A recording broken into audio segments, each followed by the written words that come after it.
certainly get better at, but you're looking for competition, you're looking for opportunities for guys to grow and learn after, you know, a month of practice. This is, you know, about how they perform, how do they react, you know, when it's a game-like situation versus a controlled situation. So, you know, all those things, that's why you play these games, right? You know, it's like, why do you have a spring game?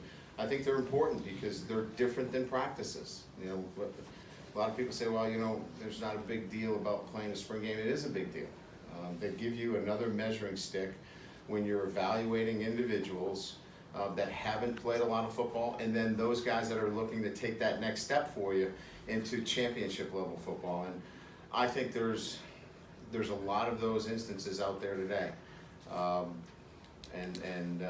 could rattle off a bunch of them, but I'm sure you'll hit me with a bunch of questions that I'll be able to answer for you accordingly. So let's go that way. Just get your hand up and we'll get you a mic. Yes. Coach, I'm just fascinated with your scoring system. The first time I've seen you guys, and so this final score that you came away with, is that telling to you in some way? No, not really. I think most of those points were scored, you know, when we had made a bunch of substitutions.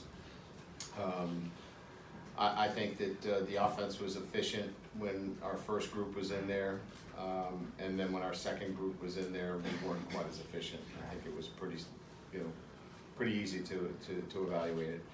I really like, you know, the pieces that are coming together offensively. We can throw, we can run it. The quarterback is really good. We've got explosive playmakers, and the offensive line is going to be a really good unit. So all the pieces are there. You know, we got more work to do, but no, the scoring system was really one that, you know, we didn't want a bunch of points out there that everybody had to track. We didn't want anybody that, you know, have to spend an hour trying to figure out who got a point on a particular play. So you're not worried about the offense being shut out in the second half? Obviously, it's a huge storyline here. Oh my gosh.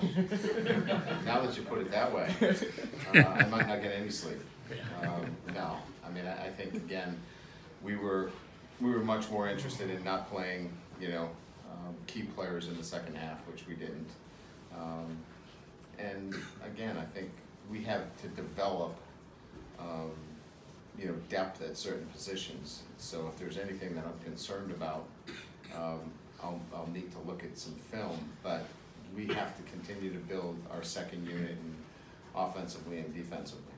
On a more serious note, I think a lot of people look at the spring game and kind of see not as much about the starters, but where the backups might be. And I think Jurkovic was going to get a lot of attention in this game, obviously being the backup quarterback, despite the sack numbers being outrageous, I guess, for this game. What did you see out of him, and what is your assessment of him, I guess, as the spring kind of concludes?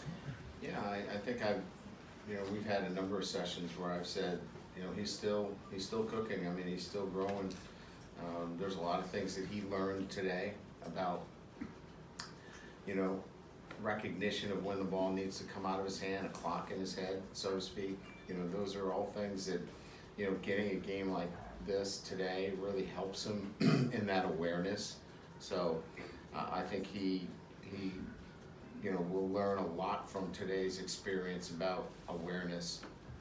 I think sometimes when you're a quarterback, you get too locked into progressions. You know, he's got to get the ball out of his hands and take some one-on-one matchups when he gets them as well, and that'll come. It's just a matter of time.